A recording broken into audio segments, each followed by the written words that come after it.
नमस्कार दोस्तों, प्लास्टोटेक the world of plastics में मैं करण सिंह आपका स्वागत करता हूं। तो दोस्तों, आप जैसा कि जानते हैं कि हमारी वीडियोस जो होती हैं वो प्लास्टिक रिलेटेड टेक्नोलॉजीज़ पे होती हैं। हम एक से एक इन्फॉर्मेशन आपको देते हैं, ऐसी इन्फॉर्मेशन जो आपको कहीं नहीं मिलेंगी। कोई भी चैनल, किसी भी यूट्यूब पे आपको ऐसी डिटेल्ड इन्फॉर्मेशन नहीं मिलती है, क्योंकि ये सारी चीज़ें स्ट्रिक्टली बैंड होती हैं। और फिर भी हम आपको बता रहे हैं ताकि आप बेहतरीन सीख सको, जल्दी सीख सको, क्योंकि आप बढ़ोगे तभी देश बढ़ेगा हमारा। तो दोस्तों, आज से मैं आपको इंजेक्शन मोल्डिंग की ऐसी सीरीज़ लेके आ रहा हूँ जहाँ पे आप बेसिक से लेके मतलब एकदम लो लेवल, एक स्टार्टिंग लेवल से मैं आपको एक एक चीज़ सिखाऊंगा, बारीकियाँ सिखाऊंगा। तो आपको पता चलेगा ऑपरेशन से लेके मोल्ड क्लोजिंग से लेके क्या क्या चीज़ें होती हैं कंप्लीट इंजेक्शन मोल्डिंग मशीन पे, वो हम इन स्लाइड्स के थ्रू सीखेंगे और बेहतरीन सीखेंगे। यकीन दिलाता हूँ आप मास्टर बन जाओगे इंजेक्शन मोल्डिंग मशीन पे। तो शुरुआत करते हैं। जैसा कि आप देख रहे हो, यह यूज़र इंटरफेस पेज है आपका। पीएलसी का जो अपर सेक्शन है वो है। तो सबसे पहले स्टार्ट करते हैं फंक्शन कीज़ से। तो ये सारी जो कीज़ हैं फंक्शन कीज़ हैं, आप इनके फिगर को समझिए। उन फिगर से आप क्या होगा कि आप डिटेल में समझ पाओगे, चीज़ों को हमेशा के लिए समझ पाओगे, कोई भी मशीन हो। तो सबसे पहला फिगर आप देख रहे हैं जिसमें मोल्ड लिखा हुआ है। तो उस फिगर पे आप देखिए कि एक मोल्ड बना हुआ है वहाँ पे और उसको मेंशन किया गया मोल्ड। तो मतलब कि ये मोल्ड का फिगर है। तो इस बटन को आप प्रेस करोगे तो आप मोल्ड के ऑप्शन पे पहुंच जाओगे। उसके आगे आप देखिए एजेक्टर बना हुआ है, मतलब एक प्रोडक्ट, एक पीस आपका प्रोडक्ट जो है वो बाहर आ रहा है, तो वो एजेक्टर का पेज है। नेक्स्ट प्रोसेस का पेज है, जिसको क्लिक करेंगे तो आप इंजेक्शन होल्डिंग इन सारे प्रोसेसेस पे पहुँच जाएंगे। उसके आगे आप देखेंगे कि आपका क्या है, थर्मोमीटर बना हुआ है। थर्मोमीटर क्या रिप्रेजेंट करेगा? थर्मोमीटर रिप्रेजेंट करता है हमारा टेम्परेचर। तो आप देख सकते हैं कि ये जो थर्मोमीटर बना हुआ है जिसमें ब्लैक कलर का थर्मोमीटर आपको दिख रहा है, तो ये क्या रिप्रेजेंट करता है? ये रिप्रेजेंट करता है हमारा टेम्परेचर। तो आप इसको क्लिक करेंगे तो टेम्परेचर पेज पे चले जाएंगे। उसके आगे पीडीएस है, मतलब प्रोडक्ट डाटा सिस्टम। आपका जो जितना भी डेटा है प्रोडक्ट से रिलेटेड वो आपको यहाँ पे मिल जाएगा। कंप्लीट इन्फॉर्मेशन सारे पेजेस की, हर एक चीज़ की आपको यहाँ पे इजीली मिल जाएगा। फिर IO आता, I फॉर इनपुट और /O that means O for output. तो इसे इनपुट आउटपुट सिस्टम यहाँ से आपको इजीली मिल जाएगा, क्या इनपुट हो रहा है, क्या आउटपुट हो रहा है। तो आप इनपुट आउटपुट की चीज़ें यहाँ से आप जान पाओगे। जैसे ही आप क्लिक करोगे आपको इनपुट आउटपुट मालूम चल जाएगा। नेक्स्ट है अलार्म। आप इस बटन को प्रेस करोगे तो आप अलार्म ऑप्शन पे पहुंच जाओगे, जहां से आपको अलार्म मिल जाएगा। आपकी मशीन पे कोई भी फॉल्ट आई होगी, कोई भी दिक्कत आई होगी, तो आपको वो अलार्म हो जाए। प्री सेलेक्ट ऑप्शन होता है किसी चीज़ को सेलेक्ट करने के लिए, जो प्रीवियसली सेलेक्ट होता है यहाँ पे क्लिक करके उसको हम सेलेक्ट कर सकते हैं। इसके बारे में आगे डिटेल में हम जानेंगे। काउंटर में क्या होगा, काउंटर पे जब आप क्लिक करोगे तो काउंटर से रिलेटेड सारी इन्फॉर्मेशन आपको मिल जाएंगे, कितना प्रोडक्ट का फॉर्मेशन हुआ। ABC से क्या होता है, ABC जैसे ही प्रेस करोगे अगर लाइट जली, इसमें ब्लिंक हुई, तो इसका मतलब अपर केस, मतलब कैपिटल लेटर में आप टाइप करना चाहते हो तो लाइट जल जाएगी और उसको दबा के बंद कर देंगे तो वो वहाँ पे स्मॉल लेटर में टाइप होगा। तो यही है ABC का मतलब, बहुत सिंपल था। तो दोस्तों, ये कुछ इंपॉर्टेंट फंक्शन कीज़ हैं जो आपको अधिकतर हर एक मशीन पर मिलती। अब बात करते हैं न्यूमेरिक कीपैड की। कीपैड जैसा आपके मोबाइल्स में होता था पहले, 0 से लेके 9 तक बटन है इसमें, इनको आप दबाओगे तो आप वहाँ तक जाते हैं। C फॉर होता है कैंसिल। कोई भी चीज़ गलत टाइप हो गई तो C से कैंसिल कर सकते हैं और E से इंटर कर सकते हैं, उसको फाइनलाइज कर सकते हैं उस चीज़ को इंटर की दबा के। तो ये कुछ बेसिक्स थे न्यूमेरिक कीपैड के। आगे बात करते हैं कर्सर कीज़ की। कर्सर कीज़ क्या कहते हैं? कर्सर मतलब होता है कि आपको लेफ्ट, राइट, अप, डाउन ये सारी चीज़ें मूव कराने की। जैसे आप देख सकते हैं upper direction, this for left, इसको दबाएंगे तो डाउन आएंगे और इस बटन को प्रेस करेंगे तो राइट जाएंगे। और सेंटर में है होम की।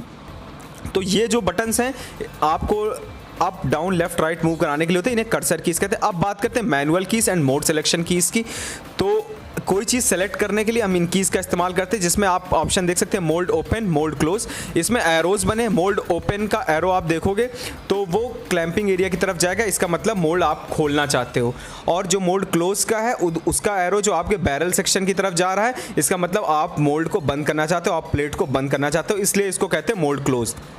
नेक्स्ट देखेंगे आप एजेक्टर रिटर्न। एजेक्टर रिटर्न में क्या हो रहा है कि एजेक्टर आपका रिटर्न होगा और एजेक्टर फॉरवर्ड में फॉरवर्ड होगा। आपका ये सिमिलर प्रोसेस होगा मोल्ड ओपन, मोल्ड क्लोज की तरफ। अब मोल्ड हाइट इंक्रीज में भी आप देखेंगे और डिक्रीज में एक सिमिलर प्रोसेस, जो कि बैरल की तरफ जाएगा तो डिक्रीज होगा और आपका क्लैंपिंग एरिया की तरफ एरो है, तो इसका मतलब इस बटन को प्रेस करेंगे तो मोल्ड हाइट इंक्रीज होगी। और कोर आउट और कोर इन L और M से रिप्रेजेंट किया गया, उन एरोज पे आप क्लियरली देख सकते हो। अब नोजल एडवांस, नोजल को एडवांस आगे की तरफ रखने के लिए नोजल एडवांस का भी एरो आप देख सकते हैं। बैरल का जो एरो है वो आगे की तरफ है। नोजल रिट्रैक्ट मतलब पीछे की तरफ जाना, तो रिट्रैक्ट का सिंबल बना हुआ है वहाँ पे। इंजेक्शन मतलब मैनुअल इंजेक्शन कराना चाहते हो तो आप यहाँ से इस बटन को प्रेस करके आप पर्ज वगैरह करा सकते हो और इंजेक्शन करा सकते हो। सक बैक, मैनुअली सक बैक कराने के लिए आप इस बटन को प्रेस करोगे तो आपका सक बैक फंक्शन शुरू हो जाएगा। डोजिंग के लिए आप क्या दोगे, स्क्रू का रोटेशन टाइप दिखाया गया है, तो इसका मतलब यहाँ से आपको इस बटन से डोजिंग शुरू होगी। अब बात करते हैं गेट सेफ्टी ओपन। आप यहाँ देखें ऑटो सेफ्टी गेट ओपन और ऑटो सेफ्टी गेट क्लोज, दो ऑप्शंस दिए गए हैं। इसका मतलब क्या होता है कि ऑटो सेफ्टी है गेट के लिए, ये जो है 450 टन 450 टन के ऊपर होती है। अब बात करते हैं न्यूमेटिक एजेक्टर की। न्यूमेटिक एजेक्टर क्या होती है, हवा द्वारा एजेक्शन कराने के लिए, तो उसका सिंबल ये होता है। इसमें 1 2 3 4 करके दिया गया है और PQRS करके मेंशन्ड है न्यूमेटिक एजेक्टर आपसे। अब बात करते हैं manual keys and mode selection keys की। तो इसमें आप देखेंगे सबसे पहली की जो है बटन क्या है, वो हॉट रनर की है।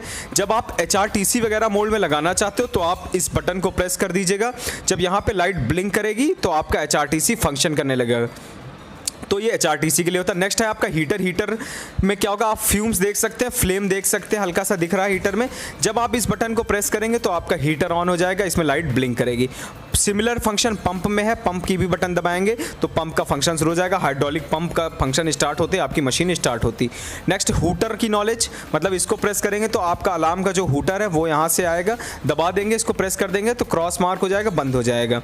और लास्ट है प्रिंटर, कोई भी स्क्रीन प्रिंट करने के लिए। अब F2, F1, F3, F4 इस तरीके की जो बटन्स होती हैं ये इंपॉर्टेंट फंक्शन के लिए होती हैं, इनको छोड़ रखा जाता है रिजर्व फंक्शन के लिए, तो ये बटन। अब बात करते हैं कुछ अलग स्पेशल बटन्स की। सबसे पहले बटन देखेंगे आप, सेटिंग बटन है। सेटिंग, कोई भी चीज़ सेटिंग मोड पे करने के लिए। मैनुअल बटन, हाथ बना हुआ है मैनुअली करने के लिए। सेमी ऑटो में इनकम्प्लीट सर्किल बना, मतलब सेमी ऑटो है, और फुल्ली ऑटो में एक कंप्लीट सर्किल जो राउंड ऑफ हो है 360 डिग्री का वो है, इसका मतलब फुल्ली ऑटो, बिना किसी कंट्रोल के फुल्ली मशीन आपकी चलेगी। रियर कनेक्शन फॉर IBED की जो आपकी पैनल्स हैं उनके कनेक्शंस की बात करते हैं तो इसमें सबसे पहले आप देखेंगे ईथरनेट पोर्ट है। सबसे पहला पोर्ट क्या है, ईथरनेट पोर्ट है। नंबर 2 जो है वो सीरियल पोर्ट है। RS-232C कनेक्टर का कोड है। 9 पिन मेल टाइप है ये। और थर्ड जो है हमारा वो है PLC 1 to IBED कम्युनिकेशन के लिए 15 पिन फीमेल D टाइप है। और fourth IBED connector 1x11 15 pin male D type है ये जो है। और फिफ्थ जो है वो पावर सप्लाई के लिए है हमारा, पावर सप्लाई कनेक्टर जिसे कहते हैं। 6 है हमारा अर्थिंग स्क्रू, इसको हम अर्थिंग स्क्रू कहते हैं अर्थिंग करने के लिए। और 7 है हमारा फैन कनेक्शन। दोस्तों ये थी वीडियोस, आगे फिर मिलते हैं अगली वीडियो।